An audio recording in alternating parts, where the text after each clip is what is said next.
Pinky, Ellis. Also want to show. Yeah, that's fine, please. He's a happy dog who likes to growl. Oh. In today's interview, I will ask Marieke, my friend who lives in Amsterdam, Netherlands being one of the happiest countries of the world, to find out what is the secret of happiness. And we are going to see some astonishing truths about happiness, and these will be applicable to anyone who is watching today. And in 1978, there was an iconic study on something very interesting. If I ask you who, you will think about the unhappiest person in the world. Someone who cannot move even any of our four limbs, hands or legs. That would be the unhappiest person, isn't it? So these people are known as quadriplegics. That means the people who had an accident or had some disease and cannot move. They are any of four hands or limbs. And who would you think about the happiest person of the world? Someone who has won the lottery, right? So in 1978, they did the study on supposed to be some unhappiest group of the people, that means quadriplegics who couldn't move their hands and limbs, versus the happiness of someone who won lottery just few months back. And after 6 months of studying on their level of happiness, scientists found out something very astonishing. The research suggests that after 6 months of going through the accident, which made them almost bedridden, that means the quadriplegics, their level of happiness almost came back to their baseline level of happiness what they had 6 months back, that means prior to that accident. But the people who won lotteries, their happiness after 6 months periods could not reach their level of happiness before they won the lottery. And when they compared the happiness after 6 months of winning lottery, they found out the lottery winners became more unhappy after 6 months of winning the lottery. It is a baffling revelation. But why is that? This is because of the real truths of happiness. Humans can be stupidly goal-oriented. Happiness is not pleasure, and it is not satisfaction, and it is not success either. Then science wanted to find some real truths about happiness, and they did some research on the cause of happiness. The first question that came to everyone's mind, that whether the money is the source of happiness or not. Professor Arthur Brooks, who is a Harvard professor and social scientist, also said that money brings more happiness up to a level to lower middle class, and then it cannot give more happiness, and effect flattens out. Just like caveman years, we have the tendency to acquire and hoard various nice things, be it pieces of glass, colorful objects, or modern equivalent of ornaments, extra properties, branded cars, or expensive ring. 30,000 years ago, hunter-gatherers bands of men buried men and women with thousands of ivory beads, bracelets, jewels, and objects. They expected those objects will bring happiness even in next life. Believe me or not, Spanish conquered entire Aztec and Inca empire, exploiting their lust for colorful objects. Later, African and Native American tribes unknowingly sold entire countries to European imperialists in exchange of colorful beads and cheap trinkets. Ordinary man will find it difficult to resist the temptations to colorful and smooth objects. Don't get me wrong, they all give us pleasure, but pleasure are deviously short-lasting, and pleasure is not happiness. The cause of happiness is genetic in 48% cases, major life events are responsible for happiness in 40% of cases, and choices you make in day-to-day life will make you happy or unhappy in 12% of cases. This boils down to what genetic values that you were born with and how you look after yourself, famously known as nature and nurture. This brings out to the fundamental question about what we can change and what we cannot change in the pursuit of happiness. We cannot change our genes, but we can change our other 52% of the causes of happiness. We can change our perception to major life events, and of course, we can change how 12% of the cases in our day to day life and decisions about our life will be perceived by our mind. It's a little bit complex, isn't it? But it will not be complex if you keep on watching this. Each of our decisions every hour will change our happiness levels. But how? We will see it today. Today, I had the opportunity to talk to one of my good friends at one of the most happy countries in the world, Netherlands. My friends, Dr. Marieke van Leeuwen, a renowned scientist at Division of Psychosocial Research and Epidemiology at Antoni van Leeuwenhoek Hospital within Netherlands Cancer Institute. She researches on something very interesting, quality of life. My first question is, Marieke, that Netherlands is, of course, is one of the happiest countries in the world. Of course, it has got a lot to do with the surveys and the points they try to capture and stuff. But of course, I can see you and people around you quite happy. So what do you think is the cause of happiness, Marieke? I know it can be difficult, but what is your take? Yeah, I'm actually a bit surprised because I see, of course, we always pop up really high in the ranks.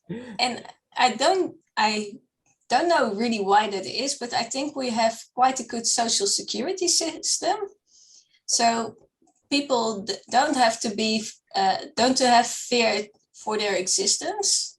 Yeah. And of course you have people, but I don't think they have them in their questionnaires. So like people who live on the street or something, okay, they're not interviewed. Or maybe people who have really problems, they're not included in these questionnaires, in these surveys. Maybe that's part of it. Well, most people have a really good way of living in the Netherlands in general. Yeah, and when you say the social security, and of course I worked in UK, so I know what social security is, but for our audiences who may not understand about the social security, so could you please explain a little what social security is actually for them? For in the Netherlands, for instance, if you lose your job, you get money from the state based on your previous salary and based on how long you have been working before, and it will be 70% of your earnings before.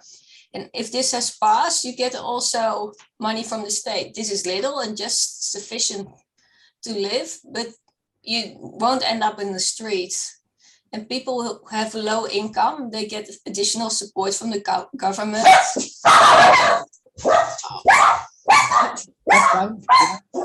So where was I stuck? So is Binky shouting, is it? Why is he upset? No, they hear something. So they were thinking someone was at the door. So for that he barks like, and there are two. That's so lovely. Binky is the older one. So he starts the barking and the other one is following him in that. Okay. If he comes to you, then I want to say hello to him. Anyway, one of the most important things about happiness is basically we need to have enough time in our own life to reflect whatever we do in day-to-day life. But sometimes there are some societies where we spend awful lot of timing in cooking day-to-day meals. If we can curtail a little bit of cooking time, we will have more me time, so that where we can have more hobbies and habits that we can nurture, and that may be the key of happiness in our day-to-day life. I have got few bizarre questions for you, because I also did some little bit of study about the happiness in Netherlands and everything. Yeah. And some says, I do not know whether it's right or wrong, but some says, I've written the questions here so that I don't forget them. Some says that it is in your diet, that it is simple and people do not have to spend hours to make it. How much time do you think you spend in a kitchen in usual weekdays? I hope it is not on a usual weekdays. We don't spend so much because we have in the supermarket, we have already a lot of pre-cut foods. Right. So usually I use this and then in 15-20 minutes I'm ready with cooking. Excellent. But you can do even faster because you can have completely prepared meals. You only have to put in your microwave and then you're ready within 3 minutes. So I think on average, people in the Netherlands on work days, they spend like 15 minutes in the kitchen, and people who really like to cook, they spend like 45 minutes max for the type of food we have. Wow. Because we have quite plain, simple food. Yeah. Yeah, that is very important and crucial for us to understand that you usually like to have a simple food, right? So yeah, I mean, what you would have in a normal day for your lunch or dinner? yeah. For lunch, it's extremely simple because Dutch people they eat bread for lunch. Right. So they just take a sandwich with cheese or something, and that's it. If you go to work, you have your already prepared sandwich with cheese you take with you. Yeah. And sometimes you have some additional food in the canteen. Yeah. Yeah. And then for dinner, people eat often some pasta with sauce or potatoes with vegetables and meat. Yeah. Some people say that, you know, the social analysts, what they say, some people say that if you have to spend less time in kitchen, that you can probably spend kind of more time for your own upliftment and for your quality of life. Do you agree with that? Partly because I think if you like to cook, I think if you like to cook, which I do, it can also be very relaxing and putting your mind at ease, especially on quiet days. But I think if you're in a rush and you come home from work at 6:30, 7 o'clock, and you have to prepare a whole meal, which costs you like 1.5 hours, I think this really stands on your health-related quality of life, I can imagine, because then you're tired, you want to eat, and then it takes so long, and then you have to put your children to bed, and they're tired, and they start to cry, so... That's good. But you take, so much, partially prepared food or maybe fully cooked food. Is this healthy to have such type of food? I think if you have pre-cut food, like you can have bags of food where already all the vegetables are cut, and you just shake it in your pan and you only need to stir fry it. It contains a little bit less of vitamin, but not much.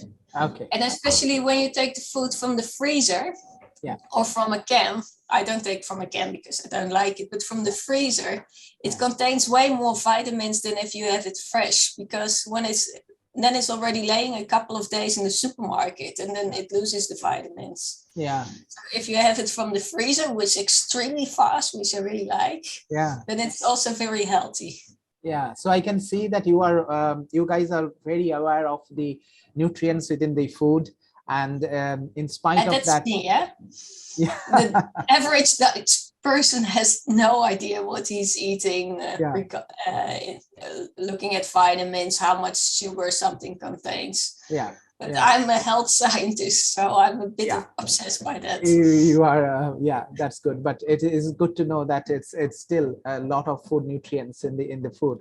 Tolerance is one of the major keys for happiness. If we tolerate people around us and their work and disallow them to cast shadows on our life, that means we stop being reactive to other people's work. That can be a major source of happiness in everyone's life. Let's see what Marieke says about it. Some other scientists say about Netherlands that Netherlands has got a very tolerant community. That means that It was? Okay. It was. Okay. This was pre-COVID. Right. We already lost something on our tolerancy, but during the COVID crisis, this completely changed. But completely, you see, there's really a breakdown in the community. People who believe in COVID, people who don't, people who believe in the government, people who don't, and there's a lot of controversy now in our society. And that's sometimes the pandemic that changes our outlook towards life, and it looks like that Netherlands is going through such phase, and I'm sure that things will be over. And you can see it in our parliament. Before you had a few large parties, like 4 or 5, and then a few small ones. We have now in our parliament with 151 seats, we have 20 parties. Gosh, okay. And a lot of them have like 1, 2, 3 seats. And the debates are not before were they a few hours. Now they go on until midnight because everyone has to give their opinion, and this start to be really polarized. So I don't know if they will do this surveys again, if this will change also our level of happiness, because a lot of people feel that they're not treated right by our government. Yeah, that's interesting actually, Yeah. because of course, the reports that I read about the tolerance in Netherlands, and I'm sure that you will win it back. But they said, that social scientist says that it is one of the very tolerant even for LGBTQ communities. Yeah. And But Amsterdam, also this start to change. Yeah. Unfortunately, we were more tolerant, but it's becoming less. Yeah. Okay. But it's better than many parts of the world, I think. It is still better than many parts. And I believe that in Amsterdam, certain types of like weeds or something, I do not know whether it's a good or bad or something, but people have got a very open mind regarding. People do not usually judge people if they smoke weed. Is that right? And I think in the higher level educated Yeah. Groups, I think, and especially here in Amsterdam, yeah, people are open-minded. But if you go to the areas where you have a lot of people with a lower education, or if you go abroad in the tiny villages, then people really have a problem when they're, for instance, gay or transgender. Yeah, that's a very important revelation even to me, because even there we can see some kind of a reflection that the education opens people's mind. And then if somebody is not that with not a lot of broad mindset, if things can be quite challenging at times even there. So I think it brings us to a very important question, that everywhere in the world there are good things and there are bad things, and of course we have to choose the right